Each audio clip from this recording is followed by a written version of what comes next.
and welcome to the news that broke glass, episode 37. Fucking hell, that's fucking mental. So this episode is meant to be out today on Wednesday, but I'm recording it on Wednesday and it'll be out on Friday. Cut me some slack. I've been busy. I've got fucking Jesus Christ. 1, 2, 3, 4, 5, 6, 7, 8 wrestling shows to review. But before I go through that, I was at the Outlaw tournament in Hull. And you can see the posters there, kind of halfway up. And just to say, first of all, congratulations to Big Fucking Joe for winning that. And in this package, which smells absolutely rancid, I have here Big Joe's. Trying to make sure my girlfriend doesn't see this for the Jesus Christ. So this is Big Joe's signed shirt. Holy fuck, look at that. Jesus Christ. Signed bloody shirt and pants from the Outlaw tournament. And you can see that on the side. I'll take a picture of this and put it up on Instagram. Thank you so much for sending me that, Joe. I'm going to put this away now because it absolutely stinks of blood. Anyway, just wanted to show you guys that there because I got that today, sent to the post. Someone said there was like, yeah, there's a parcel for bleeding gums here. I was like, oh, who the fuck's that? What did I order? And I was like, oh yeah, shit. I got Joe's fucking ring gear. So thanks, Joe, for that. I'm gonna get a frame for this, so you know you can't really smell the blood through the flame. Jesus Christ. Holy shit. Thanks, Joe, though. Anyway, so I was at the Outlaw tournament. I got this fucking Alex Cologne Blood Kingdom. This is from Deathmatch Outlaws. Thanks to fucking Danny and Doogie and all the Deathmatch Outlaws who were fucking absolute gentlemen all day on Saturday. They're a lovely bunch of fucking people. If it wasn't for them, Rise wouldn't be Rise. They're, I wrote on Facebook thing, they're invaluable to the company. The amount of effort and time and everything they put into the weapons building and the light tubes, the amount of fucking light tubes that we had there from them, myself, who else was bringing it? Iceman's son, fucking Jack, and his pal were bringing light tubes in. There were so many fucking light tubes there. It was insane. There was like, probably about half the amount of light tubes that were in the tournament didn't get used, put back in storage, because it was the most amount of light tubes I've ever seen at a fucking UK wrestling show, and a lot of them were fucking T12s. Insane, and the Deathmatch Outlaws managed to get that done. So thanks for everything they did for me on that day. I was able to like film stuff and chat to people, and I speak to fucking Alex Cologne and chat away to just all these different people. It was amazing. But anyway, this is Alex Cologne, Blood Kingdom. He had that for the shows he was here in the UK. Alex Cologne was fucking awesome. Good speaking to fucking him. Just such an insane fucking day. Anyway, we'll go through this other shit that I've got. I've got this fucking very, very, very limited edition Outlaw Cup t-shirt from the one that was last year, which was the day before my birthday. Always fucking remember that the UK's first ever 200 light tube deathmatch thing, so I went to that. The next day I came back up to fucking Scotland and then watched Rise the Foot Soldier 5, so 2 days of Rise. Very different Rises, but Rises I love nonetheless. What else have I got? I also have, let me see.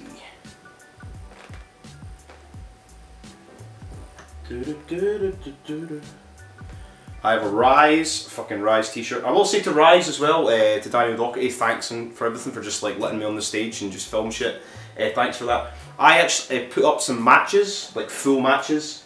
I took them off my YouTube channel because Rise asked me to. I was not aware at the time. My complete fault. I should have just asked. That I will make the mistake so you people don't have to. In future, always ask if you're going to do things like that. In my head, I was like, the way I read it or something on fucking Instagram or Twitter or whatever, I was like, oh, it's going to be up on Patreon the next day. So I was like, right, okay, I'll wait like 3-4 days, then I'll put them up.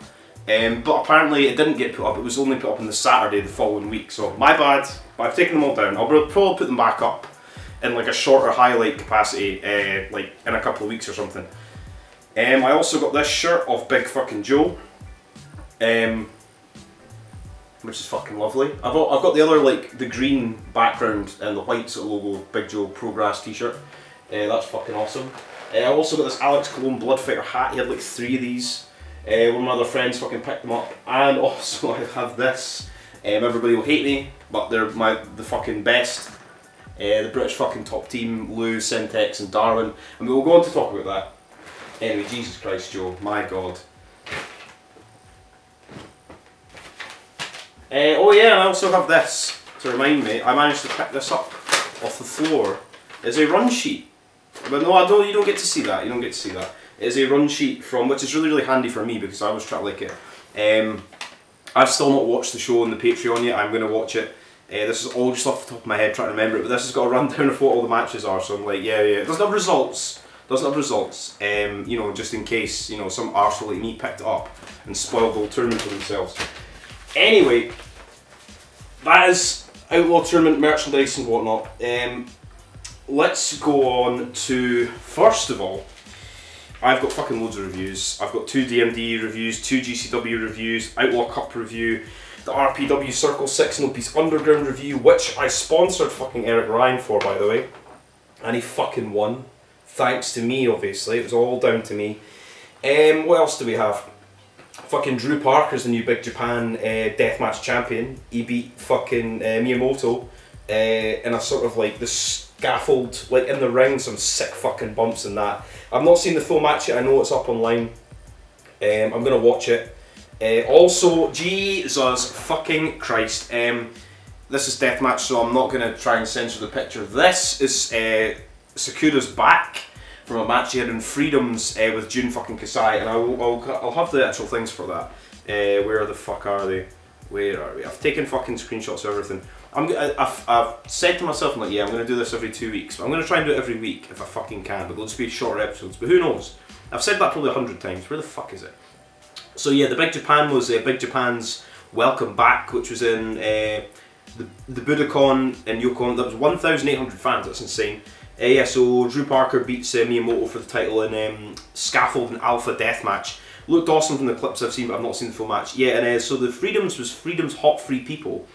Sorry, the Big Japan one was on the 5th, and this on the 5th of May. This was on the 3rd of May. So we got Violent. This was Mask versus Paint. I really want to watch this match. I'm so annoyed.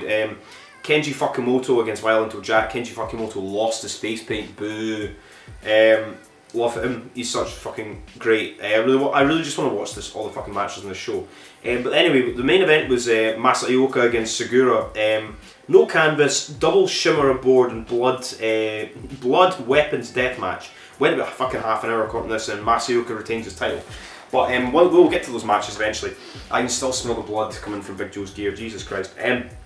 So we got Beauty, Murder, and Safety Pinboard Alpha Rated R deathmatch. Kasai against Sakuda, and this is Sakuda's back after this match.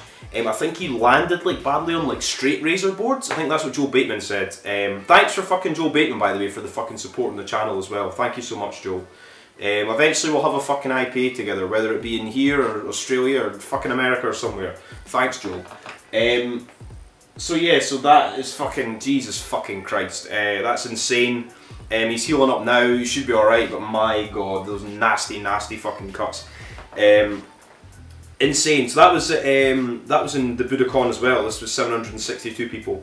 That looks insane. I really, really want to see that match, and the Masayoka match, and the Violento Jack Fukamoto match. But hey ho, they're not online yet, I don't think. I mean, it was like last week. Sometimes it takes a little while for stuff to come up online. What else do we have? GCW TNT tickets go on sale on Friday. I think by the time I actually do this video, the tickets might already be on sale. They don't even look too expensive, in all fairness. I will actually find out how much they are. For 3 shows. Now, TNT was going to be running the big fucking Liverpool Grand fucking ballroom, whatever the fuck it's called. Anyway, something's happened to that venue, and it's like they can't use it anymore. So now they're running Hangar 34. Which is a venue they used to run quite a lot before they started running the Fusion nightclub. So this is the shows for all 3, for tour tickets for this. Standard standing, I think the Hangar 34 holds 750 people. The other place I think holded, I have a higher in English. Would you believe it? So standard standing tickets, I assume this is for all 3 shows.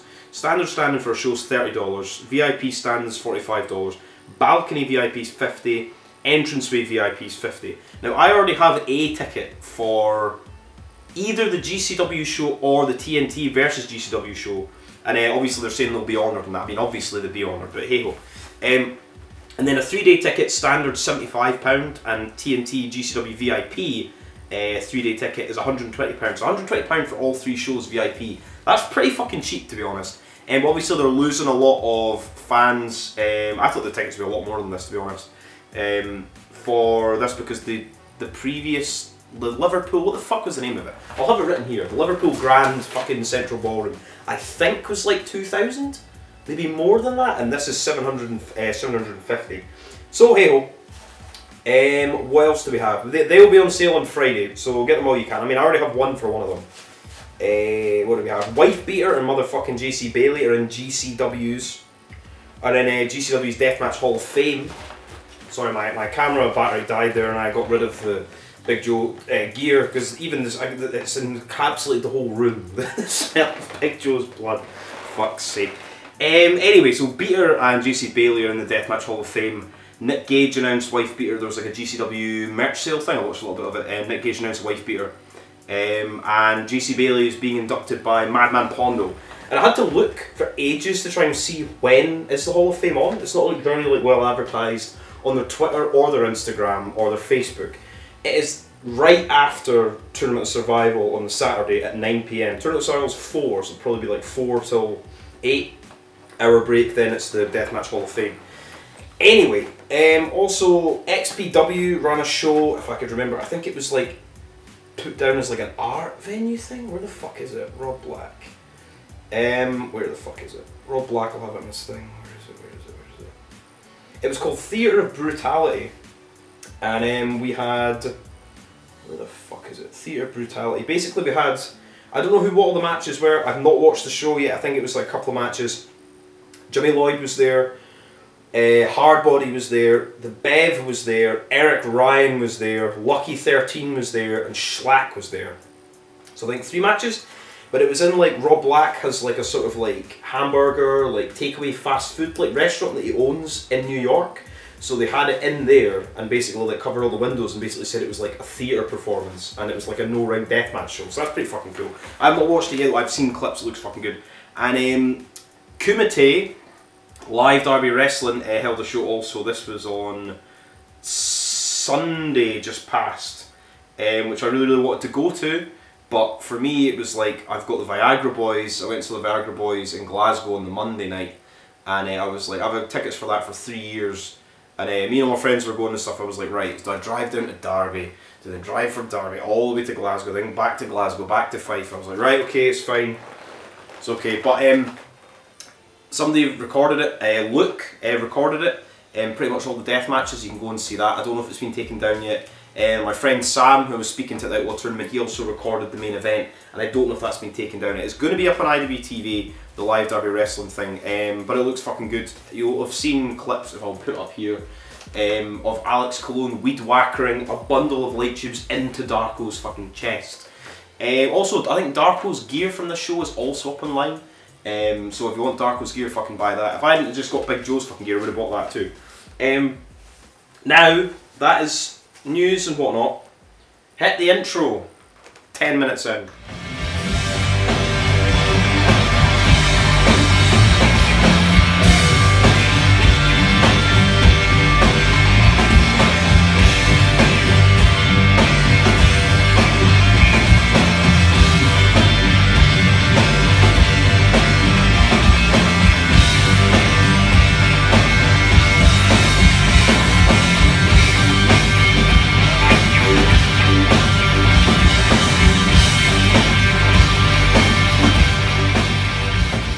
Anyway, so we move on.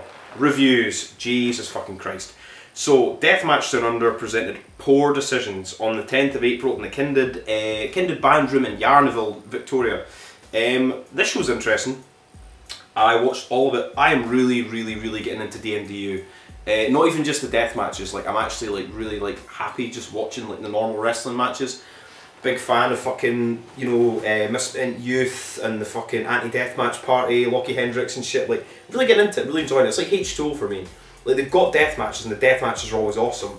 but it's just like the actual build of the characters and the storylines and the matches and everything. It's fucking good. It's really fucking good. So go watch fucking DMDU. Yes, fucking love you, Joe Bateman. Anyway, so we had a 6-man tag was Purgatory, who people had never seen before, which is Enter the Strange, Amber and Baron. I think Baron was like a really, really tall guy, and I think he did like a ridiculous like clothesline at one point, and I was like, Jesus Christ. This was against the Chads, which was Broderick Valentine, Kid Valiant and Murdoch. Murdoch, one of the tag team champions, Kid Valiant, it was the Chads. The Rods kept calling each other Chads. Chad this, Chad that. Made me laugh, it was quite funny. But the Purgatory were like sort of serious like horror characters, and like the sort of juxtaposition was quite good. And I think it's Baron was the big guy, he's fucking good. The Purgatory, from what I saw for the 3 of them, fuck yeah, I want to see them again, bring them places. Vixen defeated, I think it's Katie Trey. I don't remember too much of this match, but Vixen did win. As I say, Vixen is fucking going to IWA Mid-South's King of the Death matches. I'll go on to speak a bit more about that. Where are we? We got Gore defeated Redshaw, that was good. Gore's fucking over, and as we'll go on to see, Gore is now the current Deathmatch Down Under World Heavyweight Champion. But he defeated Redshaw. We got Delta. This was the STW Australian Women's Heavyweight Championship match. Against Tarlee. This was good. Delta's fucking over. Delta's like fucking over as fuck. I'm just gonna keep like go through these matches. I remember as much as I can because I've watched 8 fucking wrestling shows in the past like 3-4 days, including like going to Jesus Christ. Anyway, then we got Matt Hayter for RCW. I remember more of this was against Emin the Kid. For the RCW title. Matt Hayter's very, very, very charismatic and funny, and my Christ, what a super kick he has. He fucking took the fucking head off that Emin the Kid guy. Like, holy fuck. What a good match, too. Like, heel, babyface, it was awesome. Wrestling was fucking great, and that Matt Hayter's super kick is a thing of fucking beauty. Matt Hayter keeps the belt. Then we got a 8-man tag team match. So I think it was meant to be Charlie Rose, who I was looking forward to seeing in a death match. I hadn't seen her in a death match. Damien Rivers, Will Walker, who's like probably one of my favourite guys in the company, and Xavier Black were meant to be having like a 5-way or 4-way like death match. And basically, anti-deathmatch party, Jones, Lockie Hendricks, Wright, and Casey Lux came down and basically said, no, fuck you. And then it just basically turned into an 8-man tag. Anti-deathmatch party won because they're heels, and heels have to win until they go to the Emu fucking War Games, which will be fucking good. Boo, we didn't get to see a death match. Want to see Charlie Rose in a death match, but anti-deathmatch party sort of pushed their heels sort of status up a bit, and the match was pretty good. I mean, we wanted to see violence, but they take the violence away from us. That makes me hate them more. I get what you're doing there. Then we got a fucking awesome match. 2 guys I'd never seen before. Vic Craig against somebody called Down Under. This was barbed wire deathmatch madness. So there was like barbed wire doors, there was like a barbed wire bat, there was various barbed wire implements of doom. There was fucking somebody got a bottle smashed over their head. There was a fucking barbed wire like Caribbean spider web. But I will say this for Deathmatch Down Under, I've said this before, the commentary is fucking great. It's funny, it makes me laugh, it's informative, and it doesn't take away from the show. And it's good. I genuinely sit and enjoy listening to them. Even if I'm not even watching the match in the background, I'll sit and have a chuckle away to myself. The commentary is fucking really, really good. Who's the guy that was on commentary for this show? I'm sure it was, I can't remember the guy's name. He's a wrestler, but he's injured just now, so he's on the commentary desk. He's very, very fucking funny. But Vic Craig, I think Down Under took Vic Craig through this barbed wire like Caribbean spider web, and they kept calling it like, if it's in the Caribbean, is it just a spider web type thing? On the outside, so between the apron and the guardrail, right through this, and like, Jesus Christ, their backs were cut to fuck. It was awesome. It was such a cool fucking spot. I was like, holy shit. More barbed wire spots, barbed wire doors, barbed wire fucking boards and shit. Vic Craig wins. He'll be on the next show. The Not Here to Fuck Spiders. I really fucking enjoyed it. The next match I thought was even better. Was One Above All Light Tube and Cinderblock Deathmatch. The All Above All title, I think, is like a deathmatch company out of New Zealand, and I think that's where Vic Craig's from as well. It's just the first of me seeing Horace too.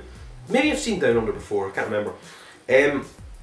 This was awesome. This was light tubes, we had cinder blocks, we had sick bumps. Jesus Christ, like, I just from watching, I was like, I don't really know this Horus guy. And then within this match, he like sold me. I was like, I want to see fucking more of this guy. He's great, and York's fucking awesome too. I think final spot was like a big thing through a big, huge light tube log cabin. There was horrible like cinder block spots as well. Like York doing fucking sentons and shit and light tubes, and it was fucking awesome. Go your way to watch if you're not gonna watch anything, watch the death matches on these shows because it's fucking awesome. Then we got to the main event, as we got Team Blood Fighter Alex fucking Cologne and his brother in Blood and Violence Joel fucking Bateman against Callan Butcher and Mad Dog. What to even say about this? Started off fucking hot. There's panes of glass everywhere, smashing through panes of glass, light tube bundles, like.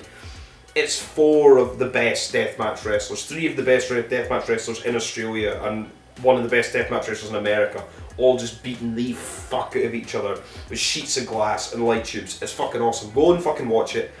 I don't want to say too much more about it. Watch it on IWTV, it's fucking good. Deathmatch Down Under has not disappointed me thus far, and I'm going to buy myself a pint glass. So there. Then we move on to Deathmatch Down Under's next show, which was... these both came up on IWTV like a week or so after they came out. So this is Not Here 2, Fuck Spiders. The 16th of April, this is at Arrow in Swanson in Melbourne. I think this is pretty much like their sort of home-based venue. So we have a dark match. Terry Shaw defeats the Renegade. I don't think I saw that. Singles match. I did see this. I didn't see the dark match. Mad Dog's against Tom Barrett. Tom Barrett's fucking good. Mad Dog does like one of the best top rope leg drops in the world. Kenny Dykstra would be fucking proud. Was it him that did them? I'm pretty sure it's Kenny Dykstra. It was a guy from the Spirit Squad used to do a top rope leg drop. It was fucking awesome. And Mad Dog's is as good as that. So Mad Dog's fucking great. Deathmatch fucking legend. Mad Dog wins. I mean, I would have thought they would have had Mad Dog slightly higher up the card, but you know, hey ho. What did we have next? We had Chanel Phoenix and Jordan Sampson, who have been a good little sort of makeshift tag team. Obviously, I think they're going to try and push them against Misspent Youth. You know, we've got the guy and the women against the guy and the women. I don't know if they'll put Jordan Sampson and Phoenix over them, though, to be honest. They were against Seb Matthews and Tarley. This match was good. Jordan Sampson and Chanel Phoenix are awesome. Jordan Sampson's got some fucking awesome fucking German suplex and big power moves. They both fucking do. They win. Unsurprisingly, as they get pushed, as they're probably going to go up to challenge for the tag team titles, I assume. Maybe at the Melee at the Palais. Then we got Boris and Fox defeated Izzy Shot and Rochelle Rouge. I don't remember too much of this match, to be honest. I remember it being good. I cannot for the life of me remember the finish. Thing is I try and write notes down for things, and then I end up scribbling on bits of paper, and I end up losing bits of paper. So then I'm just like, right, I'll go in cage match and I'll get it, and I try and use my brain and intellect to try and remember it. Anyway, I remember Izzy Shaw being fucking good. I remember that. Then we've got Edward Dusk, who is one of Deathmatch Down Under's best fucking wrestlers. Defeated Everett Connors, who's over. I think he's over with Charlie Evans. I think they're in a relationship. I don't know about wrestling relationships. Who knows? Anyway, this match was good. Fucking Everett Connors got beat. I was expecting to maybe put him over. But Edward Dusk's great. He gets the black goop and puts the goop on his face. I enjoyed the goop. Why not? That was alright. Then we got Everett Connors' misses. Charlie Evans was against Joel Bateman in a fucking death match, and we had boards of nails, and Charlie Evans had thumbtack kick pads, and we had panes of glass, and we had light tubes, and I mean, Joel Bateman beat fucking Charlie Evans, but Charlie Evans took a fucking kicking. Joel Bateman kept kicking out. And after the match, which was awesome, Joel Bateman was there. Basically, Alex Cologne came out and said, "We're blood fighters, him and Joel Bateman. Let's make 3 blood fighters and have Charlie Evans in the fucking thing." So we've got 3 blood fighters now: Charlie Evans, Alex Cole, and Joel Bateman. There's a lot of fucking stable. If they come up against the British top team, I know I'd be cheering for. Anyway, then we got a 5-way death match, which was Damien Rivers against Vic Craig versus Vixen versus Xavier Black versus York. This was, they brought out a weapon of their choice. So what did they all bring out? Vixen, somebody had 2 bundles of light tubes. Somebody had a door with carpet, with cut cans on it. somebody had the barbed wire net thing. I think that was Vic Craig, because somebody took a bump into the barb. That came in the ring. And my brain's going now, and I'm sure there was a bucket. I'll go on to talk about the bucket, and that's what York brought in. Damien Rivers, who... This match was fucking awesome. It was just blood and violence, and there was a spot where they had the big fucking barbed wire Caribbean spider web thing in the ring, set up in 4 chairs. He took a fucking suplex through it, and that looked fucking sore. And then in the bucket, what's in the bucket? What's in York's bucket? York poured out his bucket, and it was basically like broken up bits of cinder blocks and like pebbles and stones. It was just like broken bits of bricks, and people were taking bumps in it. It was fucking. It looked cool, and I was like, holy fuck! I don't think I'd seen that before. I'd seen like fucking plant pots and Lego and Kenzans. I'd never seen like just broken concrete. And they need to do that flower pot gimmick again. Maybe they did that in Freedoms, who knows. This match is good. Damien Rivers wins. I think he's only like, according to the commentary, he's only lost like 1 death match in the whole time he's been in DMDU. And I think that was at the Dream Tournament. Then we move on to my favourites, Misspent Youth. Aisha and Murdoch against Big Dude Energy. Big Dude Energy was just pretty much like beating the fuck out of them. I was like shocked. I was like, how the fuck are Misspent Youth gonna win? I was on the edge of my seat, genuinely. I was like, how are they possibly gonna win? And then Aisha just got the sort of the wine bottle gimmick, and she's gonna hit them. Murdoch's like, no, don't hit them. We don't need to win this way. And then he turns more evil and hit them. And oh my god, Big Dude Energy got beaten. And I think they've been beaten like twice now by Misspent Youth. So back of the line. Then we got a awesome fucking match as Kid Valiant was against Royce Chambers. Now I will just say I've only seen a few Royce Chambers matches, but that man is fucking great. He after this I think he's saying he's retiring for a little bit, or he's completely stepping away from wrestling. But just for the few matches I've seen of you, thank you very fucking much. You, sir, are a talented motherfucker. That match between you and fucking Edward Dusk was one of the best matches I've seen in years. Pure wrestling sort of matches. Great. Anyway, Kid Valiant with Rochelle Roge against Royce Chambers. This match was great. And just flips and dives, and the young Valiant, you see their young Valiant babyface trying to fight off against this sort of Goliath beast of Royce Chambers. And Kid Valiant fucking won. He beat Royce Chambers with a sort of like jumping like frog splash like crossbody things, and he wins. And I was like, holy shit! Kid Valiant's missus comes in the ring. They're sharing a lovely touching moment, and then Gore comes down with a guy called Cracker Jack, who I've not seen before, and basically came in the ring and said, basically that, you know, who the fuck are you? Look at Gore, he's fucking massive. You're a little cunt. Who are all these little sort of babies and children and women that have been brought into Deathmatch Down Under? We want to see like blood and violence and real men in Deathmatch wrestling, not these like kids and babies and stuff. And he basically said, give us I think Crackerjack said something like he had like a Legends contract, and that gave him right of passage to make a title shot. So he made a title shot there and then for Kid Valiant and Gore. Gore won with, I think it was like an F5 or something. And Gore is your new champion. Kid Valiant wins the title, but then loses it to Gore. My god, the emotions, It was fucking good though. It was fucking good. I was kind of a bit annoyed for Kid Valiant, but it kind of makes it like, for me in wrestling, I mean, obviously there's exceptions to every rules, exceptions to everything in wrestling. It's always better for a babyface to chase the belt. Heels should always have the belts, usually. In the same way of like in ECW when Tommy Dreamer had the belt like once for like 20 minutes. It's like, you know what I mean? Obviously I want to see Kid Valiant have a good little run with the belt. Like, heels are better to be champions, world champion, in my humble opinion. But I am a dirty, horrible arsehole who likes heels. Hey ho. Then we got the main fucking event. Callum Butcher, Deathmatch, Alex Cologne, Light Tubes, Panes of Glass. This was fucking great. There were spots and bumps. They were like chain wrestling and stuff to start with, smacking each other with light tubes, getting right into it. There was Alex Cologne was choke slammed from the apron through a pane of glass through a door on the floor. That looked fucking sick. Callum Butcher was bleeding like a stuck pig. He bit through a light tube. There was a sort of like pane of glass set up in 2 chairs, like facing turnbuckles here, pane of glass is there. And then Alex Cologne kind of shimmied the pane of glass round so it was on the turnbuckles and the chair. Callum Butcher's over it, he does the big fucking double stomp. Awesome spot. It was great. Then what else did we have? There was a sort of like contraption of like light tubes on the outside, went through a door, Callum Butcher went right through that, a lot of them like swung that way, and I was like, oh Jesus Christ, those isn't gonna fucking cut his fucking arteries or anything. And then just later on into the match, Joe Bateman and Charlie Evans were there at the ringside, seeing what's going on, and I can't remember exactly what happened with the finish. Basically, Joe Bateman came in, and I think Alex Coleman got that's what happened, he got see if I didn't remember this off the fucking top of my head, by the way. A 2x4 with a gusset plate on it, he's like, no, that's enough. And I think Joe Bateman more or less like cost Alex Colon the title, because like not as like a sort of unintentional distraction type thing. And Callum Butcher won, I think by submission. I can't remember how he won. Maybe it was with his big finishing move.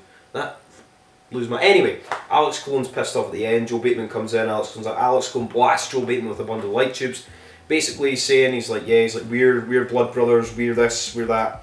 I'm pissed off at you. You came in, you stuck your nose in my business. I was trying to win the fucking title. So next time I'm in fucking Australia, it's gonna be me and you, Joe Bateman, in a fucking death match, because that's what we do. We fight, we bleed, and then we have a beer fucking afterwards. And that was Not Here to Fuck Spiders. Callum Butcher retains against the TNT Extreme Champion. Fucking good. Both shows are fucking good. That was DMDU. My God, I don't even know how long we are into this yet, and we're just moving on to GCW. Right.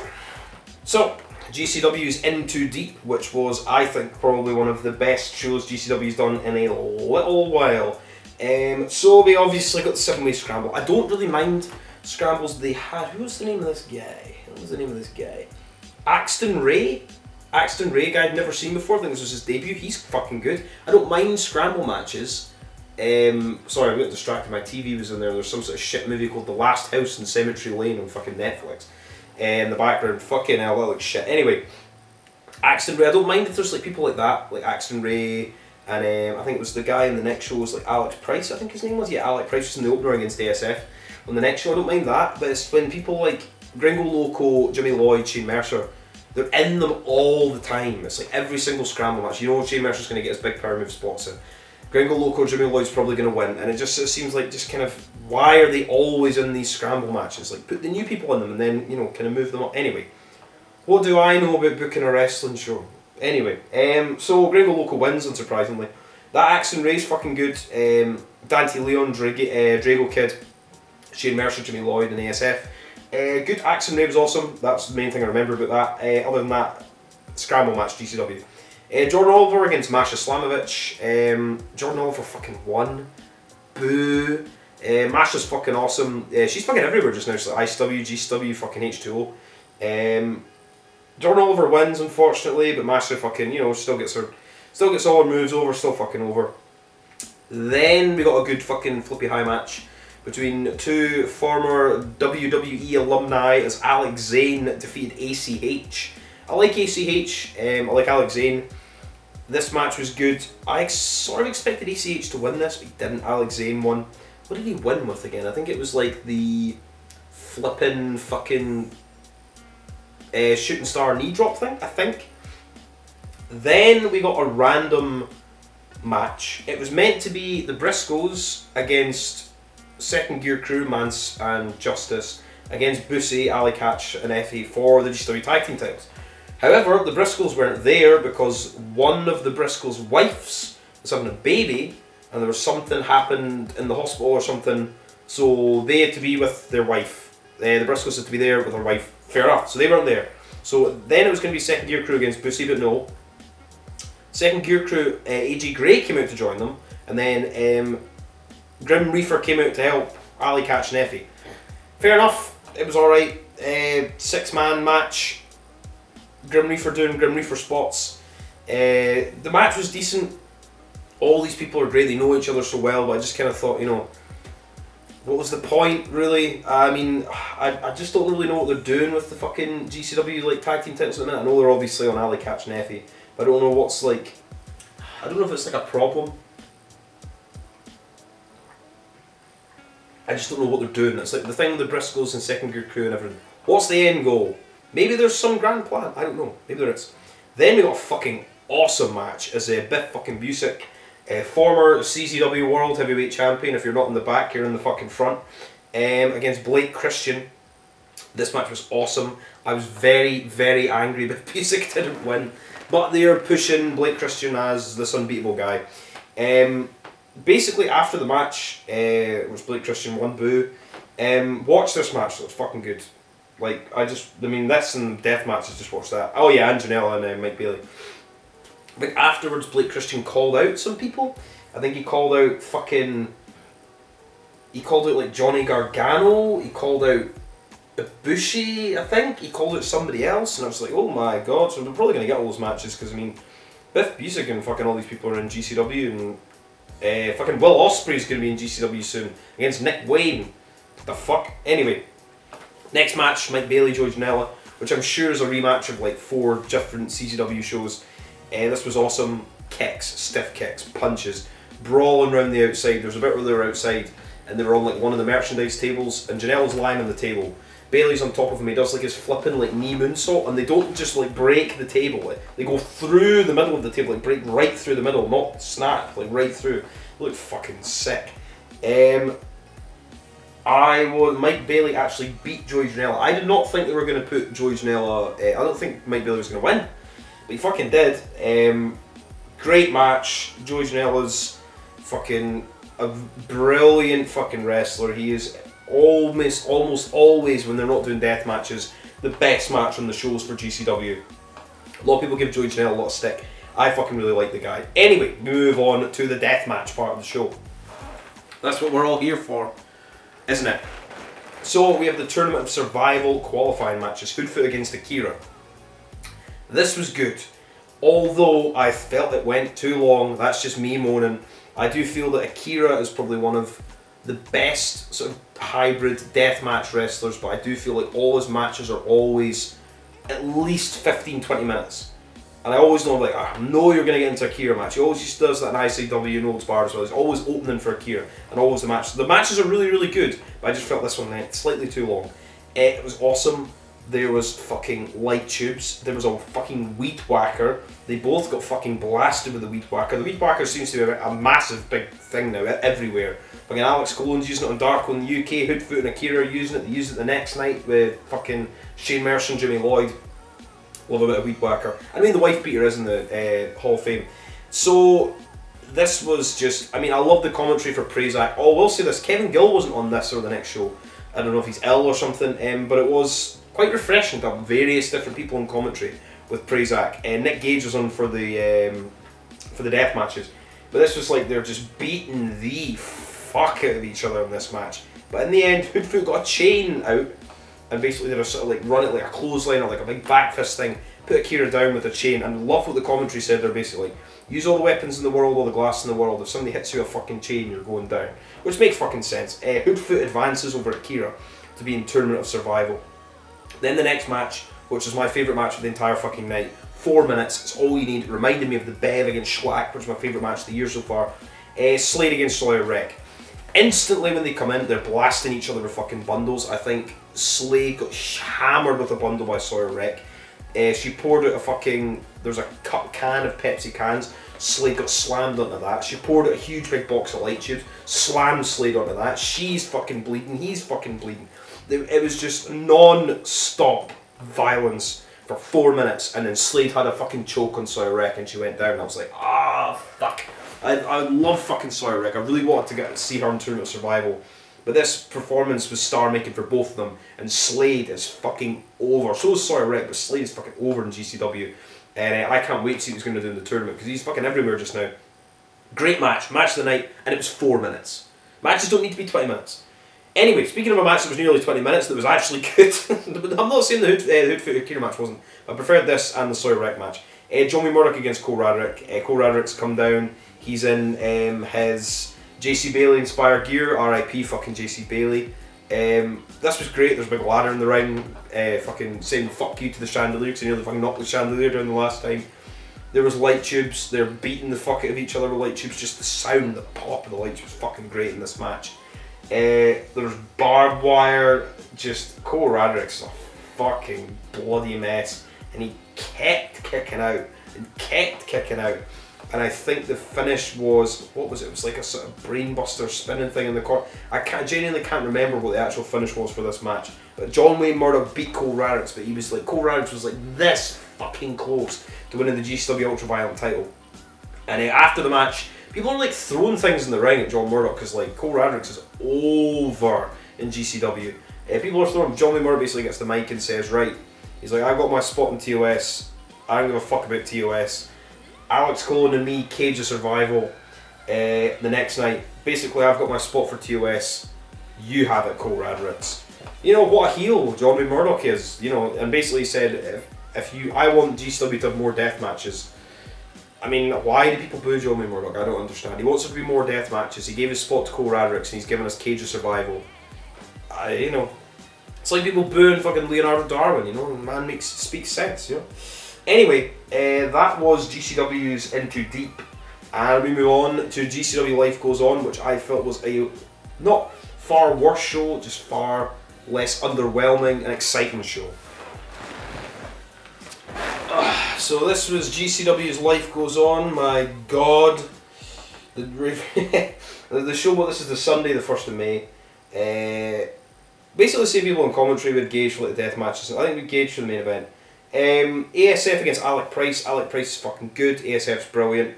This match was awesome. Alec Price needs to be in more GCW, but don't bring him in just to put him in scramble matches, please. Bring him in to, you know, do something with him. You have all these shows and all this talent, and you just put them in scrambles. Anyway, great match. ASF wins. Then we got another singles match. Alex Zane against Dante Leon. Awesome fucking spots in this. Both flippy, high-flying guys. There was a cool fucking Spanish fly off the ropes and shit. I enjoyed this match. Alex Zane wins. I still don't understand how Dante Leon keeps his fucking top around his waist the entire time. It's like the meaning of life. It's one of these questions I just can't answer. Then we got the rejects, John Wayne Murdoch and Akira for some reason, who were like kind of getting on each other's nerves. Against Bussy, Ali Catch and Effie for the tag team titles, and I was like, right, okay, Bussy, you're going to win, obviously. They're not going to give John Wayne Murdoch 2 belts, and who's going to take the pin? It's going to be Akira. So this match was relatively short for an Akira match, but it is a tag team, it's not just him in singles. This was good. Akira takes some fucking sick bumps too. Akira's fucking really, really good. I mean, don't mean ragging him for having his matches too long. You know, his matches are good. He is a very fucking good wrestler. I wish to do more with him in GCW. Like, I'd like to see him in Tournament of Survival. Anyway, this match we had light tubes. There was a light tube burst over Ali Catch's head. Like, there's so much dust that comes down her face. Ali Catch was getting beat with fucking light tubes on the outside. There was like a spot where I think Effie and Akira were going to kiss each other. And then John Wayne Murdoch came in and said, enough of that shit, slapped Akira. And then Effie went and snogged John Wayne Murdoch. And oh my god, oh my god. Light tubes, shit. What else did they have? The doors, spray painted doors, chairs, lots of brawling. But Bussy wins. I think Ali Catch got the pin on Effie. I think with a pile driver at the end, maybe? Or am I thinking of a different match? I know for a fact Bussy won anyway. Match was okay. I liked that there was some glass and some light tubes. But it was a sort of foregone conclusion that Effie was going to get beat. Akira was going to get beat, sorry. Then we move on to a Tournament Survival qualifier where we had lots and lots of barbed wire boards and there was tubes in the ring as Shane Mercer was against Jimmy Lloyd. This match was good. Basically the only thing I remember is they had a weed whacker. Shane Mercer got fucking whacked in the fucking arm with a fucking weed whacker. Pretty much no-sold it. He's the Iron fucking Demon. And then the final spot he did is fucking moonsault and battery finish off the top through a table, like a barbed wire like door sitting on 2 chairs. And they kind of missed it with that fucking side that must have fucked Jimmy Lloyd's back. That looks sore. But then they didn't just redo it, that was the match over. Shane Mercer's in fucking TOS. I was kind of surprised at that. He's been in TOS before. Was he in TOS 5? Or was he in NGI? He was definitely in an outside show where he threw Lucky out of the ring through a barbed wire board. I think it might have been an NGI. Anyway, so Shane Mercer's in. I mean, I thought Jimmy Lloyd was going to win, but something different, something different. So I will say about this TOS, it looks very, very fucking different from the norm. Then we got, for some unknown reason, a GCW Extreme title. That belt's horrible. Hideous looking fucking championship. Not as bad looking as the WWE Tag Team titles, mind you, but hey ho. So AJ Gray, Axton Ray, who's fucking great again. Cole Radrick, Strigo Kid, Gringo Loco, Marcus Mathers. Basically a scramble, but there was actually a point in this match because AJ Gray's belt was on the line. Start with, it was Cole Radrick's and AJ Gray in the ring. Cole Radrick's back and arms are still like, they just got cut open straight away just from like normal moves because he was in that big brutal death match the night before. In the end, I think Marcus Mathers might have got pinned, or Axton Ray. Axton Ray did amazing again. Everybody was good, but AJ Gray, it's for his title, so he wins. I think it was with a big lariat, and AJ Gray keeps his belt. I mean, it's fine payday for all the guys, but what was the point? Then we got the SETs against Jordan Oliver and Nick Wayne, and I was like, please, for the love of God, let the SETs win. I don't know why I just have this sort of like, nothing against the, Nick Wayne or Jordan Oliver personally. I just can't get behind them as a team. I don't know why. They're both very good wrestlers, but hey ho. Anyway, the finish for this was a double Spanish fly, and I know they did a double Spanish fly anyway, the SATs, but they did a double Spanish fly on both Oliver and Wayne at the same time and got the win. So that match was pretty good.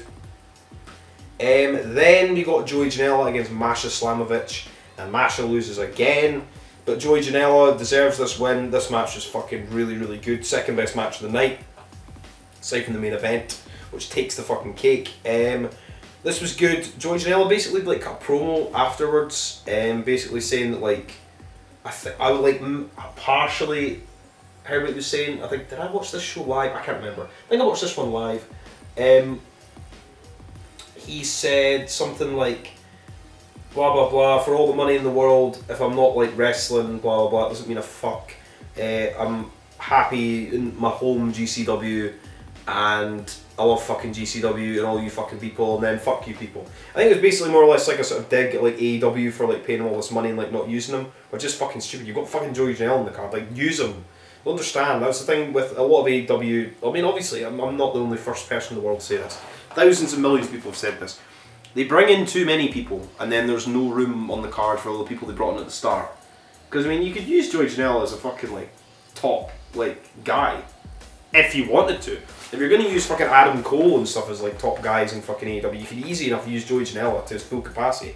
But they didn't, because they keep bringing in people and bringing in people and bringing in people. And then people like Joey Janela and whatnot just get lost in the shuffle. So glad that he's just sticking with GCW. Anyway, and then we got the main event. We had Brandon Kirk against Matt Tremont, Tournament Survival Qualifier, Light Tube, fucking City. This was really good. 4 sort of corners with Light Tube bundles in them. Tremont throws fucking Kirk in at all 4 corners.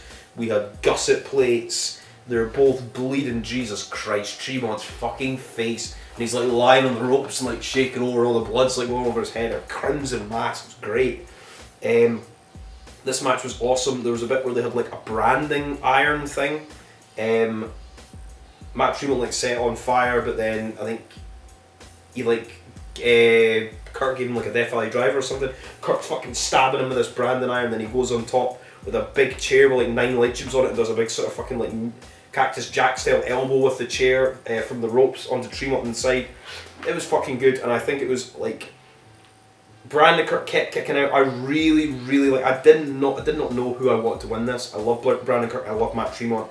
Matt Tremont wins like the Death Valley driver. He hits like a couple of them. Finally put Brandon Kirk away. Brandon Kirk did a fucking awesome job. So Matt Tremont is now in Tournament of Survival, and we will have our full field. And I'll go on to talk about that after I've done these other like 18 reviews that I have to do. So that was GCW's Life Goes On. The show I would say watch from both shows. Let's see, where do we have? We have, I would say, watch Christian Biff Busick, Bailey Janela, all the death matches from In Too Deep. I'd watch Mercer Lloyd, even though it was alright. Tremont Kirk. SETs against Jordan Oliver, Nick Wayne, and Joey Janela against Masha Slamovich. Avoid pretty much most of the rest. Then we move on to the Rise motherfucking Outlaw tournament. I do have this, as I remember. I do have the thing on cage match. So basically, I went there on the Friday. I got drunk with my friend Dean. On the Friday night, went to Spoons. My hotel was like 5 minutes away from the Welly. Got very drunk. Fell asleep, woke up, thought I'd like missed the show or something, but I woke up like 5 in the morning. My phone was like on charge, but like across the room and off. Saturday for the Welly, took weapons down, spoke to Danny Douglas, who's a fucking legend, his dad, all the other boys for Deathmatch Outlaws are fucking legends. As I said, they keep fucking Rise going. Without them, I don't think Rise would be Rise. Obviously, it's down to the talent of fucking Danny Docherty and all the fucking wrestlers, but the weapons building and the light tubes and the ultra violence and stuff done with the Deathmatch Outlaws is fucking fantastic. The show was fucking good too. I met so many different fucking people. I don't remember even the names of everybody that I fucking spoke to. We have fucking Dean was obviously there. Dean fucking managed to get me home on the Saturday, so I was helping carry light tubes out of the venue into a truck that Doogie had outside to take them away, all the spare light tubes.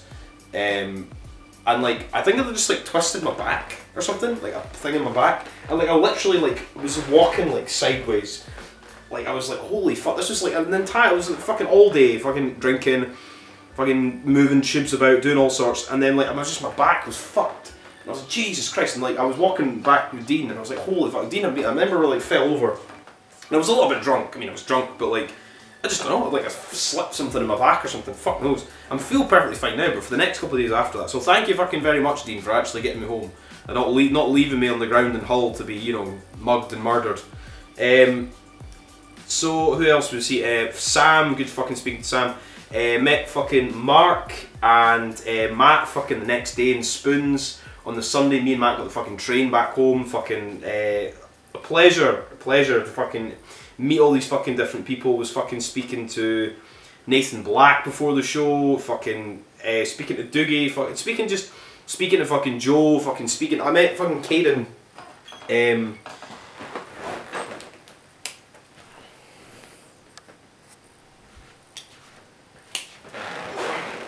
I met fucking Caden as I went to the fucking train station to go and take cash out for the show to buy merch and shit. And I was just sort of walking back towards the venue and said something, oh, I like your t-shirt, got my fucking June Kasai t-shirt on. And I was like, oh fuck, I was like, oh, it's Caden. He's like, where the fuck's the venue? I was like, oh, I'll show you, it's down here. So that was cool fucking meeting Caden, Alex Cologne, chatting away to Alex Cologne, fucking speaking to Darko and everything. Such a fucking good atmosphere and a fucking packed crowd for a fucking night of ultra violence.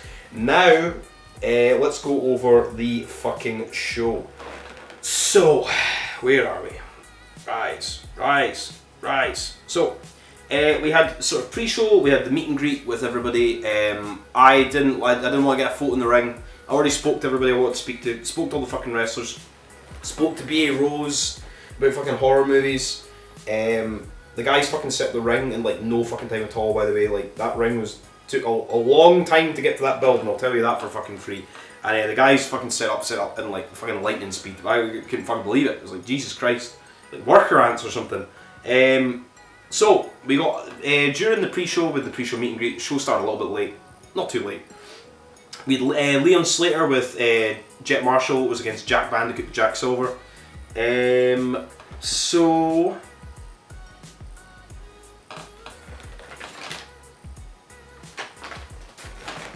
So we had the first match. We had Leon Slater who was against Boy 1 with Boy 2. I remember this match vaguely. This is for the pre-show. I remember the Nathan Black match. For the other matches, I remember them being good. Leon Slater and fucking Boy 1 are awesome. Boy 1 is fucking so fucking underrated. So is fucking Boy 2. So is fucking Jet Marshall as well. I think this match might have turned into a sort of tag team thing. But I remember there being miscommunications between Boy 1 and Boy 2, and I think they may be split up. I will need to re-watch. I don't even know if the pre-show thing will be on the Patreon, because I've still not watched it. But I have it. I'm sitting on my fucking PC ready to go. But I didn't want to delay this video another fucking day or two for the amount of fucking shit I have to review. Anyway, then we got Nathan Black against Peter the Wrestler. I've got the whole Nathan Black promo on the YouTube channel. It was fucking fantastic. Nathan Black's so fucking funny, slagging off fucking vegans and everything. It made me laugh and gave me a chuckle. And it was another fucking Nathan Black squash match. Even the guy who is Peter the Wrestler commented on the video, so that was fucking cool. I like that. He's another fucking nice guy too. Everybody's fucking really nice at Rise, you know. Everybody's very accommodating and very nice. For me, just a fucking bald, fucking drunk guy wandering by page just saying, hey, can I film this? Can I speak to this? Can I do this? And they're like, yeah, it's fine. Everybody was really nice. So thank you, Rise, for being nice to me. Then we got Heidi Katrina, who was chatting on the stage for a bit. Who was having a beer during the main event. It was against Miles' dad. I remember that. I remember this match. I'm sure Heidi wins. I remember Miles' dad's really funny. I want to see a lot more of Miles' dad because I'm not really familiar with like him outside of Rise. I just know him as like he occasionally wrestles. He's a ring announcer, but he's fucking good. He's entertaining. You just get him against Nathan Black. Then we get on to the tournament proper. It's Alex fucking Cologne against Michael fucking Caden. So just seeing this from seeing Cologne and Alex beforehand and then seeing this match, I was like, holy fuck, this was awesome. Like, big fucking bump from the ring apron to a chair from Caden. Caden takes so many sick bumps. Light tube fan that fucking, my god, light tube fan that fucking, oh, it was such a good match. So happy for fucking Caden to get this match as well with Alex Cologne. I think it was a sort of foregone conclusion that Alex was going to the finals just because he's over here. But Michael Caden did fucking brilliant. Alex Cologne moves on. Next match we got Lou Nixon against Darko because they changed the rounds a little bit because we were meant to have that German guy. He could be there and then he got replaced by... Who did he get? He got replaced by Clint Margera, that's who it was. So we had Lou Nixon against Darko. I really wanted Darko to win this tournament, but he didn't. Anyway, at least he got to fight Alex Cologne at the KCW Live Derby Wrestling Show. And he got weed whackered in the chest. And he actually won that match. He fucking won that match. With a fucking frog splash off the roof of a wee shed thing onto Cologne with light tubes. He beat Alex Cologne. Get Darko fucking a big push and Rise, please. Anyway, Lou Nixon wins. Dropped dead. Darko took a bump on the outside, threw loads of fucking chairs. He also took a bump onto a knife board. I wonder who made that knife board. Anyway. Then we move on to B.A. Rose was against, it was meant to be against Iceman, and I spoke to Iceman beforehand and I was like, oh god, I might have accidentally killed the Iceman. So I was speaking to Iceman before it and I was like, how you doing? And he basically said, he's like, I'm not going to be in the tournament because I've fucked me back up, fucked something in my back. And I was like, oh shit, I was like, how'd you do that? And he was like, oh, was it Games of Death? And I was like, was it when you went through that pane of glass to the floor? He was like, it may have something to do with that. And I was like, it was me that brought that glass. And he was like, oh, for fuck, it was your fault then. I was like, I'm sorry. I nearly killed Iceman. I don't think it was so much the glass, I think it was more the fall to the concrete floor. But hopefully Iceman's be back at some point. And this was B.A. Rose against Jack, Iceman's son. And this was fucking really good, really violent fucking forearms and sentons and carpet strips and light tubes and just whacking the fuck out of each other. I really want a fucking rematch of this because it's probably one of the best matches of the night. Jack's fucking money, and so is fucking B.A. Rose. After I think it was towards the end, I think there was barbed wire in Jack's mouth from thing on the ropes, and I think Iceman threw the towel in to basically say, my son's had enough, and then Jack went fucking mental at his dad. You see it on a promo if you go and Rise this thing, he went mental at his dad for saying he sort of fucked up his chances. So I mean, I assume we're maybe going to lead to Jack against Iceman at some point. So, sorry to Iceman, by the way. I mean, I assume it wasn't the glass, it was the fall, but I still feel kind of bad for that. Then we got Big fucking Joe against Clint Margera, a match that I would watch 1,000 million times. Just brutal fucking light tube shots. I'm sure we had a fucking TV. Just these two guys know how to fucking work a fucking death match. Joe's fucking great. Speaking to Joe for the show as well. My god, what a fucking match. Big Joe fucking wins. Then after that, we got Alex Cologne came down, and basically, I think Alex Cologne challenged Clint Margera to, I think that's, if I'm remembering this correctly, what happened. I'm sure Alex Cologne comes down, he might have cost Clint the match, or maybe he came down afterwards, and basically said, right, blah blah blah, TNT title match, me and you, or was fighting, anyway. And then, after that, I think Alex Cologne went away, then Cameron Solis came out, and basically said that he wanted a match against Alex Cologne for the TNT Extreme title. So then there and then, Daniel Doherty basically said, right, let's have a #1 contendership match for the TNT Extreme title Clint right now against Cam Solis in his fucking deathmatch gear. So we got those two fucking fighting with each other. I'm going to put up all these clips, not full matches because that was bad on my part. I will put up clips, a little clip highlight reel. I do have like fucking so much footage of the Outlaw tournament. But you can fucking watch on Patreon, you dirty cunts. Don't just be watching it for free. Anyway, so then we got Clint against Cam Solis, and Clint fucking Margera beat Cam Solis. So now Clint is the TNT Extreme Division #1 contender match, for Alex Colon, and I assume we will get that at one of the GCW shows in September. If not sooner, I assume it'll be September because that'll be the next time Cologne's probably over. I mean, he went to fucking Australia. He went from America to Australia to America to the UK. I said that to him. I was like, how was your fucking trip in Australia? He was like, long. I was like, how was your flight here? He just looked at me again and he was like, it was long too, man. I was like, yeah, I get you. But fucking Alex Colon fucking, what a fucking talent. Doing all this to come to places like Hull to wrestle fucking 3 matches of blood and violence was fucking great. Then we move on to the semi-finals. It was Colon against Lou Nixon. This match was really good. It's good to see Lou against Colon. I was thinking this was probably going to be a second round match. I was thinking we're maybe going to get Darko against Colon second round as well. But hey ho, we got that at the KCW show. So Alex Colon wins.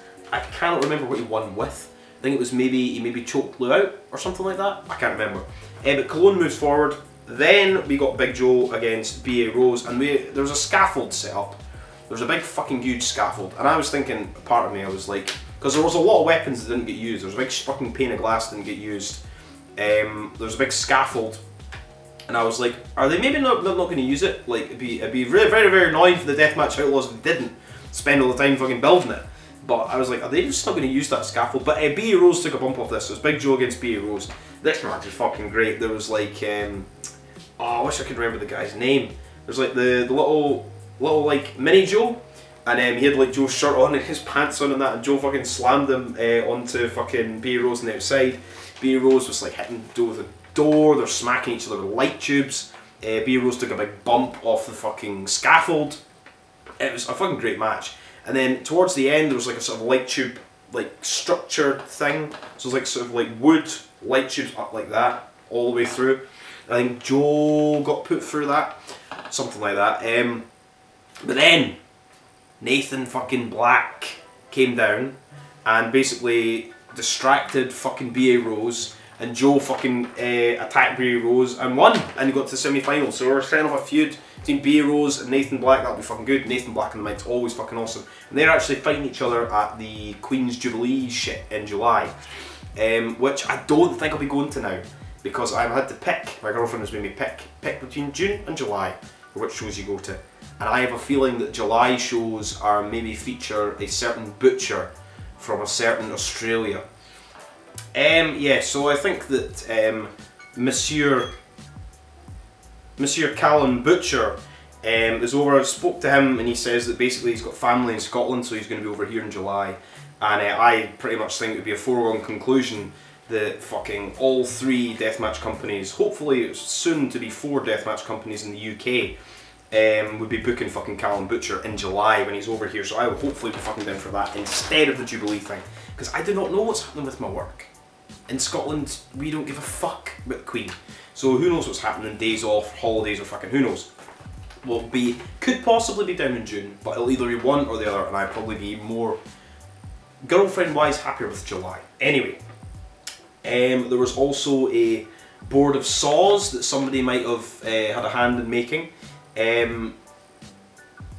that was used, that was taken apart, which was annoying though at the time. They had Marcus Crane thing on it. You'll see that on my, I think on my Instagram page. Anyway, we move on to the finals. It is Big Joe against Alex Colon. Who would have thought that would have been the finals? Who would have thought it? This was fucking mental. We had light tube ropes, we had barbed wire ropes. There was a big massive light tube fucking structure thing on the outside. I got a video on my Instagram, I'll show it here as well, of Cologne went through that straight to the fucking floor. I was on the stage for this. I managed to take a video right over the fucking side, and I'm just surprised people just fucking let me do that. So thank you very much for letting me take videos like that. My god, there's another big huge like light tube. It was almost like reminiscent of the Nick Gage, Matt Tremont, you know, the concrete ring match where they had the big light tube wine rack thing, like a big huge thing of that. Joe basically went from the apron to the floor, right the way back, right the way through it, and I was like, holy fuck, that looks so fucking dangerous. But in the end, Big Joe beats Alex Colon to become the first ever European Deathmatch champion. And then 2 masked men come in the ring and attack the Deathmatch Outlaws, Darko and Caden, and Lou Nixon's there.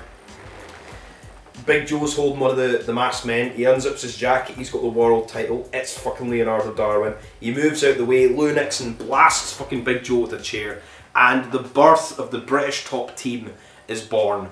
Lou Nixon rips up a Deathmatch Outlaws flag, it was a setup all along. Lou Nixon is now with Brett Semtex and Leonardo Darwin as the British top team.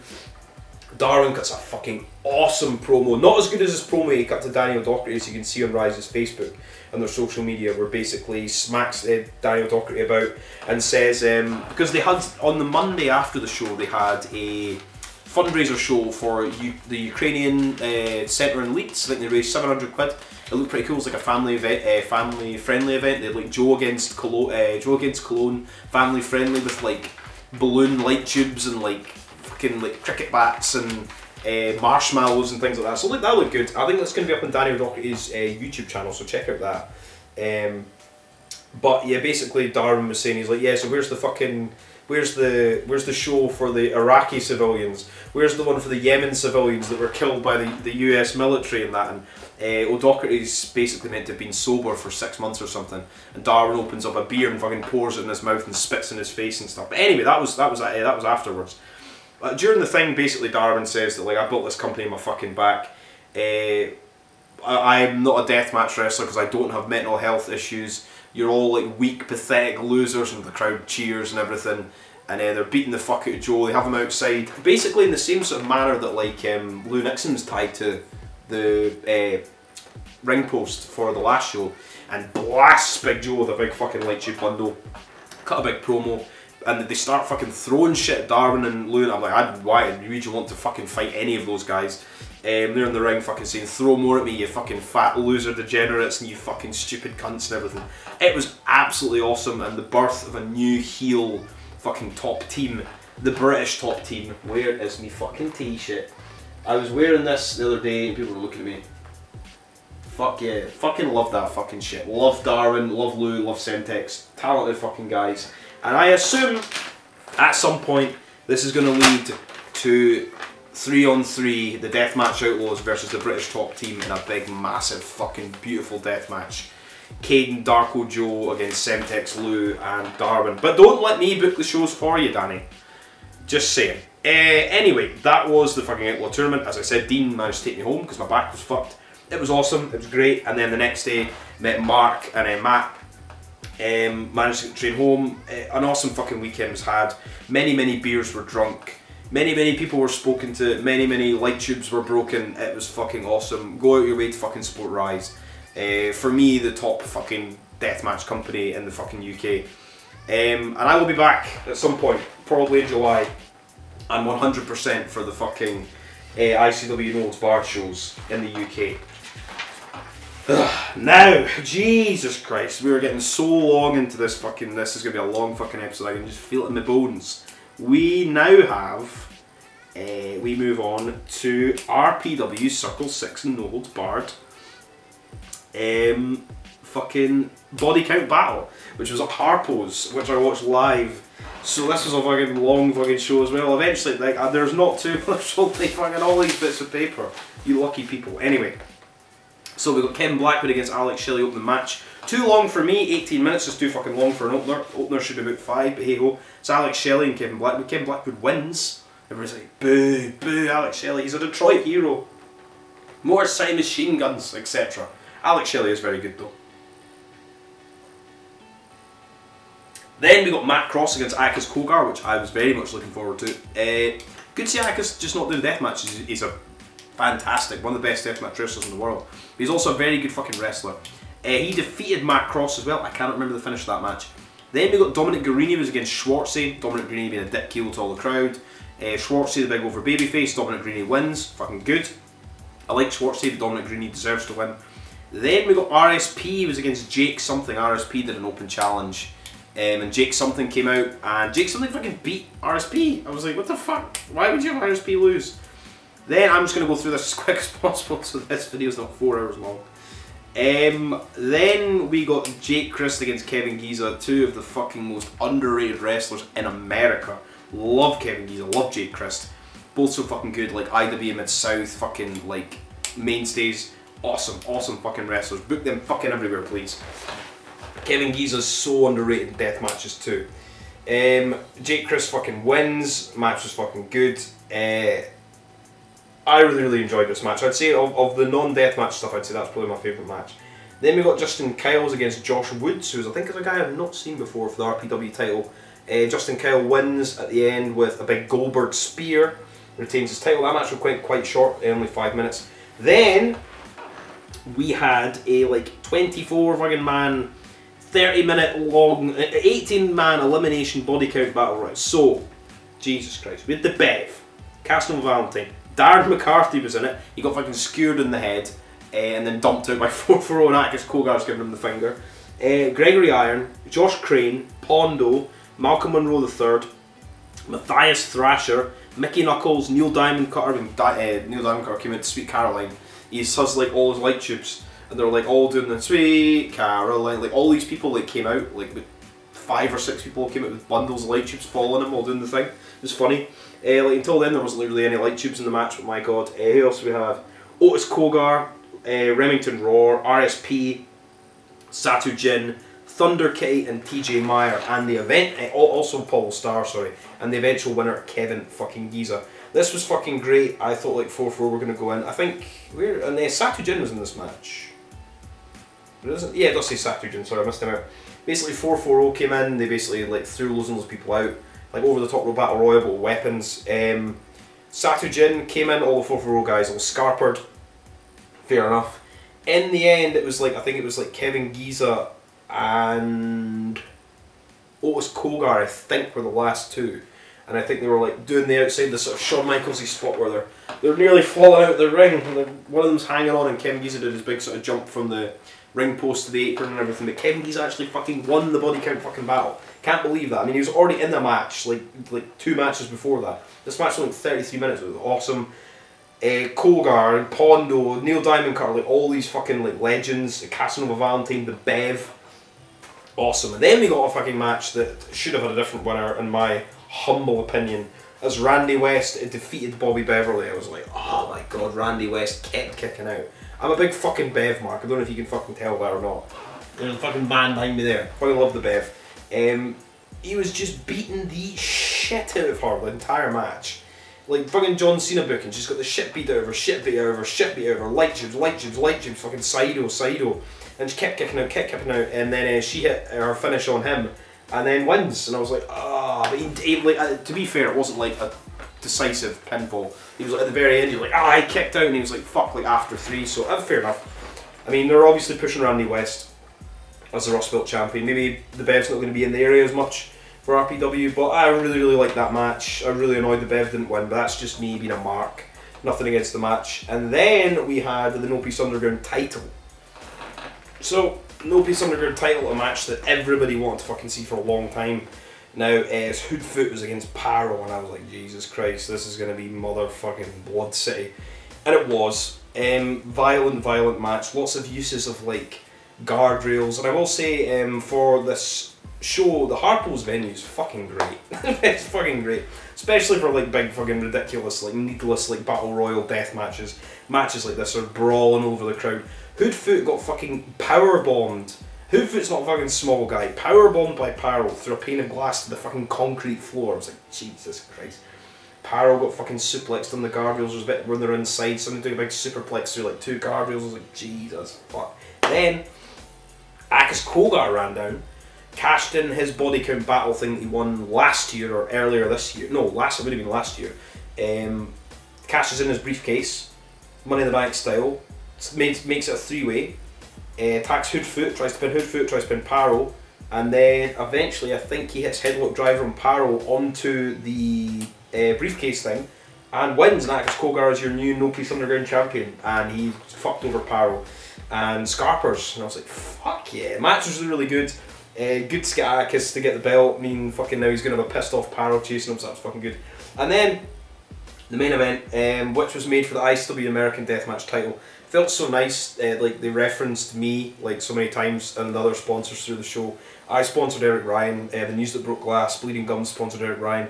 Just to hear the ring announcer just say like sponsored by the News That Broke the Glass, and just to hear the announcer saying like yeah, Eric Ryan sponsored by the News That Broke Glass. I was like, this is crazy, you know.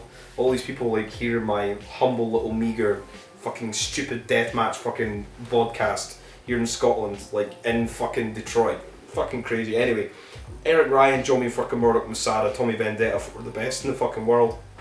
This was just violent.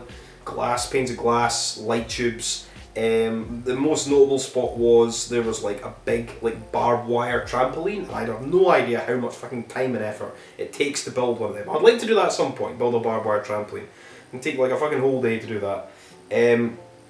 More or less, like all the guys were just brawling fucking everywhere, smashing fucking glass over and over and over.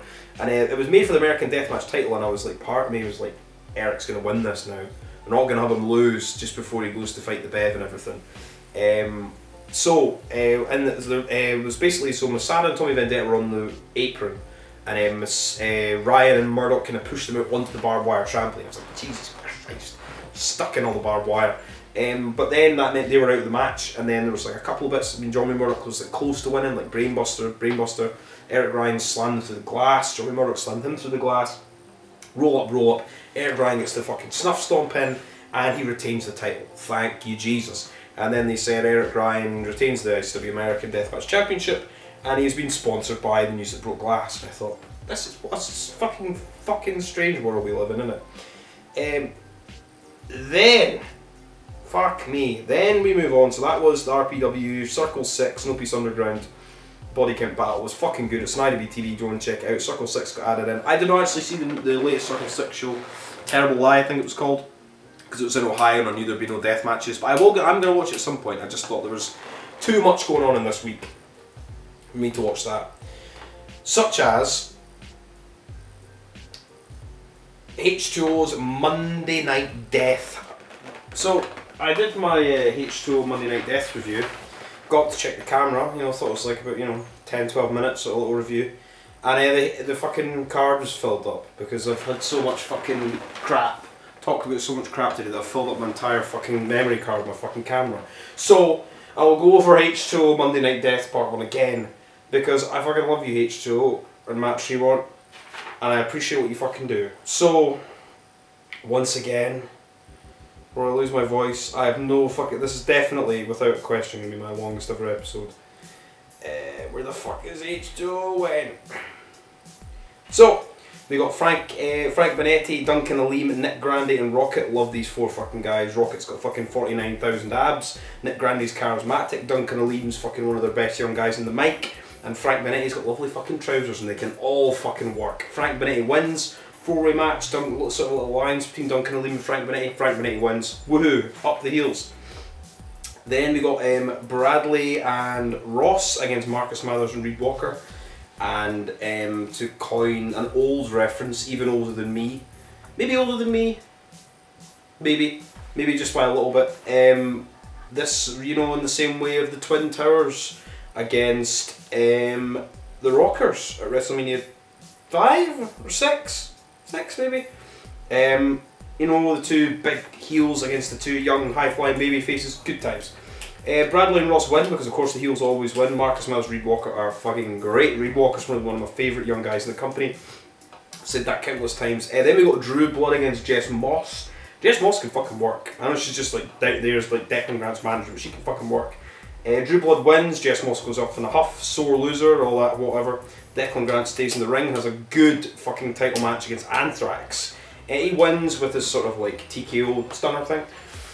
Decent match, then he gets on the mic and basically says, well, I mean, it's true, like, why the fuck's the world champion halfway through the show having like matches against Anthrax? He's the world fucking champion, Calls out Brandon Kirk and says, don't be saying you're fucking tired and everything, you're going to fight me for the title. So we're going to get Declan Grant against Anthrax. I think he said Heatwave, but I think it's Deathwave, which has got the Heatwave 98 guy. I think it's Heatwave 98. I think it's Heatwave 98 or 99.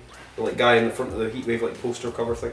So that was good. Then we got the end game, which is Darren Hardway and Lyra Robinson, of the champions, tag team champions H2O, against the Rep, former like long time CCW guys, Dave McCall and Nate Carter. This match was good. It's pretty much just the Rep like squashing the champions the whole way through, just beating the fuck out of them. And then in the end game, rolled up one of the Rep and pinned them. But got the tights. Ah, my god, the heels. Who would have thought? Then we got a death match, which was really fucking good. It's Monday Night Death after all. We had fucking Austin Luke against Jimmy Lyon. Austin Luke, obviously part of Kennedy Copeland's Little Heels stable, and we got Jimmy Lyon, the sort of one of the favourites of H2O, one of my favourites as well. We had barbed wire, we had gusset plates, we had shopping carts, we had bowling balls, we had cinder blocks. There's a bit where a cinder block was put in Reed Walker and Lion just dropped the fucking bowling ball on him. I was like, Jesus Christ. Another bit where there's a cinder block wrapped around Lion's arm, he got thrown into the fucking ring post on the outside and the fucking cell he did for that. I was like, oh my god, it's like fucking broken his arm. There's Reed Walker got slammed at the barbed wire, that looked fucking sore. In the end, Reed Walker wins because the heels win, always. Until they don't, until the valiant babyfaces beat them in some sort of massive multi-man match, as is a tale as old as time in wrestling. Basically he was going to drop a cinder block, I think, on Jimmy Lyon's head at the end after Austin Luke won. Marcus Mathers runs in, chases off the little scamp that he is, Austin Luke, and Marcus Mathers is like, right, me and you, one more match, that's it, we're going to get bloody. And I look at my head, he's got that big cut from the last, I think it was Total Havoc, or Sweet Dreams 2, where he had the big massive gash when he Luke blasted him with light tubes. So hoping they fucking give him 200 light tubes, fucking why not? Why the fuck not? Then in the next match we got one called Manders, who is a really good fucking wrestler by the way, and he was in GCW's TOS 6 last year against Alex Kogar in the first round. And he used to be in fucking Second Gear Crew, and now he's just like not in GCW. I think he's in like JCW sometimes, but like he's not like hardly ever featured on like main cards or that. It's a shame because Manders is fucking good. I don't know, maybe he's falling out of management or something. Who fucking knows? Him against Ryan Redfield, all I'm going to say, chops, lariats, clubs, fucking shoulder blocks. This was awesome. So many fucking lariats. One score Manders wins in the end. Good like 15-minute match, but not a 15-minute match from like, come on, get on with it. This was like edge of your seat type shit. Both these guys are great. Big fucking like power slam from the top onto Ryan Redfield to win. Great, I think he puts over Ryan Redfield on the mic after the show, and then the main event we got the Kogar brothers, Akis and Otis Kogar, against the Tremont brothers, Gigi Everson and Matt fucking Tremont. Gigi Everson coming through, shining like a fucking star in this one as well. Start with the Kogars, and they're all just fighting. The Kogars get the ring. The match before Redfield and Manders, the bottom rope broke, and they just kind of left it for the main event, which I thought actually kind of looked quite cool. They come in the ring, they're all fighting and brawling. The Kogars get the ring, and Akis is like, right, come on, tag rules, ref, tag rules. None of this deathmatch shit, which I thought was quite funny. Then they get in the ring, Gigi Everson gets a box of light tubes, and then we're just beating the fuck at each other. Kogar's got a crimson mask, Akis has got a crimson mask, Otis takes a fucking bump from the apron through that fucking like, they've had it for like quite a few shows now, it's like a sort of like backboard of like a basketball thing or something, or like a scoreboard thing. It was covered in like barbed wire, and I don't know why I got my fucking hood on. I've been pissing about there for ages to try and get this fucking video out for a fucking card. Onto that, onto barbed wire on the floor. Kogar goes to skewer Gigi Everson. Tremont puts his head in the way to save Everson. Fucking Kogar headlock drivers Tremont. He's pinning him. Gigi Everson goes to make the save, gets blasted by Otis Kogar with a big fucking bunch of tubes. And the Kogars win. They attack the Tremont brothers after the match. H2O locker and runs out to help the baby faces, and that is the show. Fucking good show. Watch the two death matches. Watch one called Manders Ryan Redfield, and I would say also watch Bradley and Ross against Marcus Mathers, and watch the first match. Whole match is fucking worth it. It's H2O. It's always good. It's on IDB TV. It's $10 a month for all this fucking shit. You know, I don't know what my cat's fucking doing. Anyway, that's the fucking reviews done. Jesus Christ, don't know fucking how long fucking go for this fucking show for. I'm gonna make sure my SD card's not ran at my fucking camera. No, we're still recording, thus far. My fucking notes. I was all prepared when it took me. So anyway, we have got the tickets for GCW and TNT. This video will be out on Friday now, by the way, by the time this is out, for the amount of time it's going to take me to fucking edit. I don't even know if it'll take me that long to edit, because I usually just put one picture, but fuck, who knows. Anyway, so GCW TNT tickets are on sale Friday the 13th. So this is Thursday the 15th of September. We've got Supreme Extreme. These are all the Hangar 34 in Liverpool. 750 capacity. We've got, this will sell out by the way. Then we've got Friday September 16th, GCW in the UK. I think this is the one I have tickets for. I have tickets for one of the shows. Balcony tickets. And then we have Saturday September 17th for TNT versus GCW. So this will be interesting. I mean, they'll also fucking sell out. I'll probably be down for one, at least two, maybe three of the shows, who knows. We will see what other events we have on the horizon. Then also, just to say a big fucking bit of news. TNT hosts a show called Going Off Fucking Big Time. This will be at the Fusion nightclub in Liverpool. This is June 9th, which is Thursday.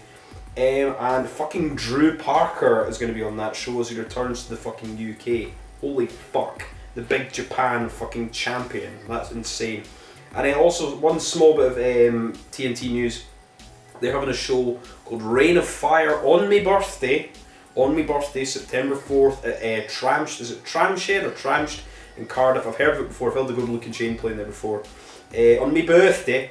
And that is the day after WWE's fucking Clash at the Castle, which is a terrible name, at that big fucking rugby stadium in Wales. Which I potentially might be up for going to that. I mean, it is my birthday weekend, but who fucking really wants to go and see WWE? I've not even watched or read the results for Backlash. I just don't care at the moment. There's too much good fucking indie wrestling and deathmatch wrestling going on.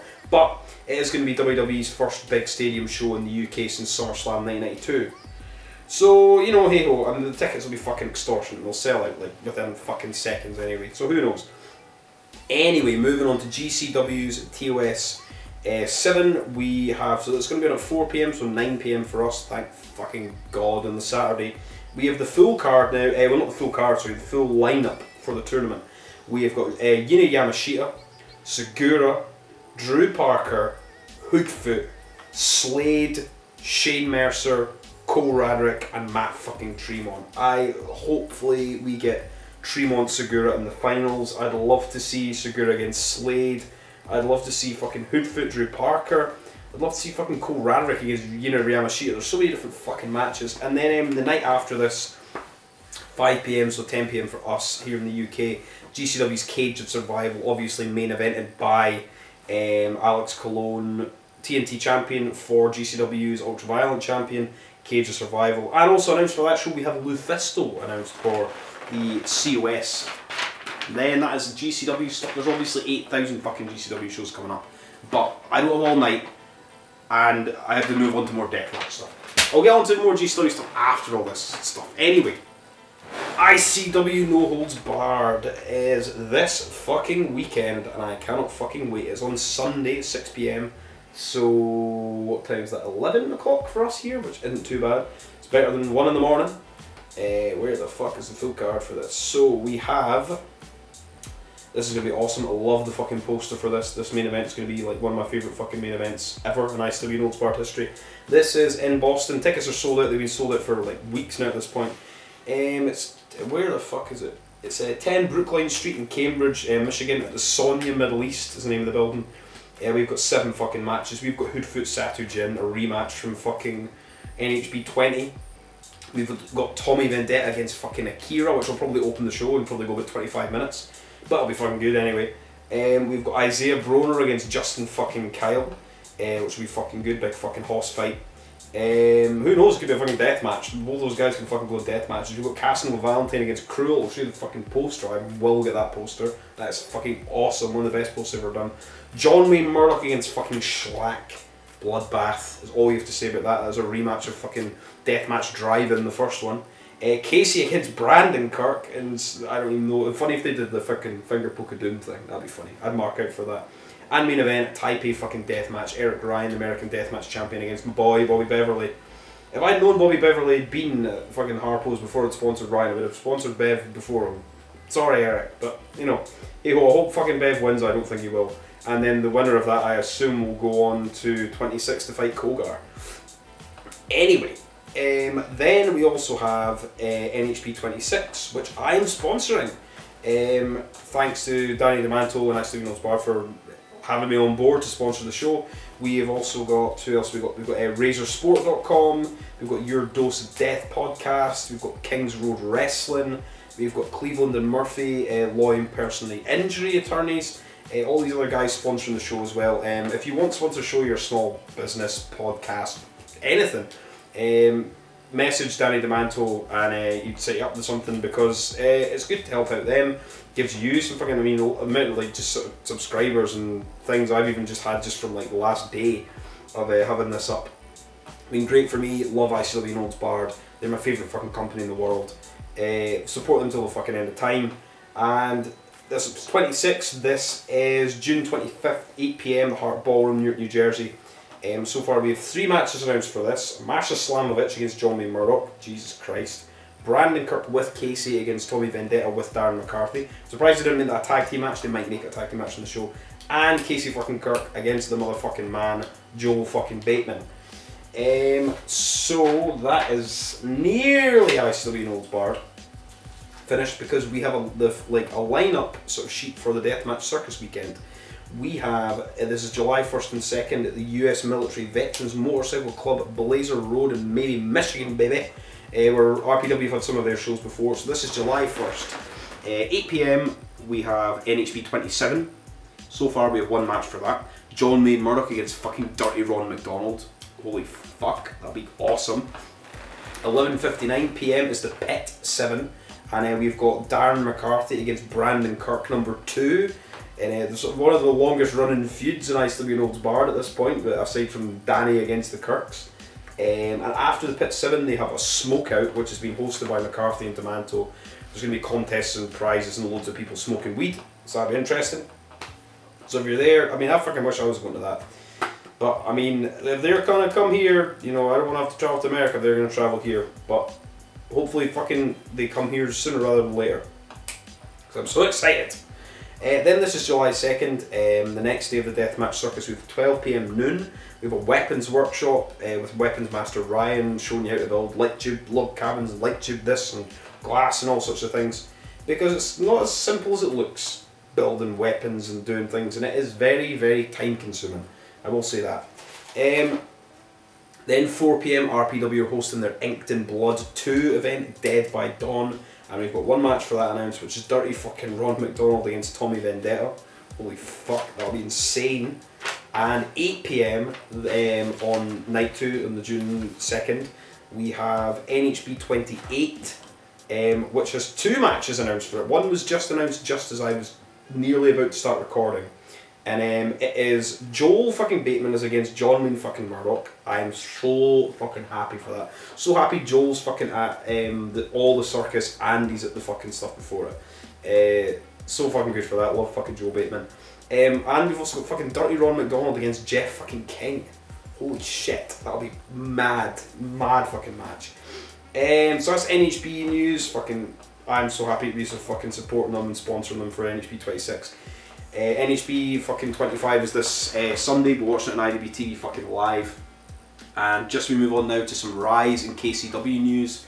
Rise ran that family friendly fundraiser, you know, they got 700 and that was on May 2nd. So that's fun, good for them. Their next show is June the 2nd, which is the Queen's Hardcore Bank Holiday.